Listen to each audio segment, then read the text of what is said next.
सोलापूर महानगरपालिका विभागीय क्रमांक 3 प्रभाग 20 कर्मचाऱ्यांच्या वतीने सौ वैशालीबाई विजय वाघमारे, श्रीमती सुशीला नागनाथ लोखंडे, श्रीमती शालिनी पांडुरंग वाघमारे या सफाई दूत कर्मचाऱ्यांचा सेवानिवृत्तीचा कार्यक्रम प्रभागाच्या वतीने आयोजित केला होता। या कार्यक्रमाला प्रमुख उपस्थिती म्हणून महामानव doctor Babasaheb Ambedkar trade union अध्यक्ष बापूसाहेब सदाफुले, मुख्य आरोग्य निरीक्षक केदारनाथ गोटे, माजी आरोग्य निरीक्षक संग्राम पाटील, प्रभाग 20 चे आरोग्य निरीक्षक रवींद्र राजाभाऊ सर्वगौड, प्रभाग 21 चे आरोग्य निरीक्षक सोमनाथ ताकबाते यांची प्रमुख उपस्थिती होती।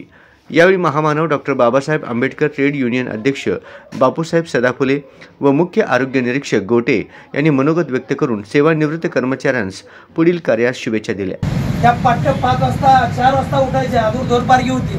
मावशांना माहित आहे, माझ्या जुन्या मावशांना गोटे साहेब 2 पारगी होते अगोदर। ही माऊली पट्ट 4 ला यायची, 10 वाजेपर्यंत काम करायची, पुन्हा 4 वाजता हाजरी व्हायची, परत ही माऊली 4 वाजता पळ द्यायची। तर आता 1 पारगी झाली। ही जुन्या आमच्या मावशा बसल्यात लहान कमिटीमध्ये आमच्या भगिनी कामाला लागल्या तो बागेकडे, पण या माऊल्याकडे जबाबदारी होती। साहेबांनी एकदाच काम सांगितलं, रान आरशासारखं स्वच्छ झालं, एकदाच आरशासारखं रान स्वच्छ झालं। माझी माऊली कधी खिडकीत बघून साहेबापुढे पदर घ्यायची।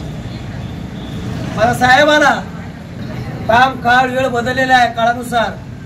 यावेळी ट्रेड युनियनचे सल्लागार गौतम नागटिळक, प्रमुख संघटक सुनील शिंदे, प्रभागाचे जमादार नागनाथ गायकवाड, सुनील थोरात, गोरख मस्के, अभिजित गाठांगरे, बोधीपाल कांबळे, विलास काळे, रामलू गुडशोलू व कर्मचारी वर्ग मोठ्या संख्येने उपस्थित होते।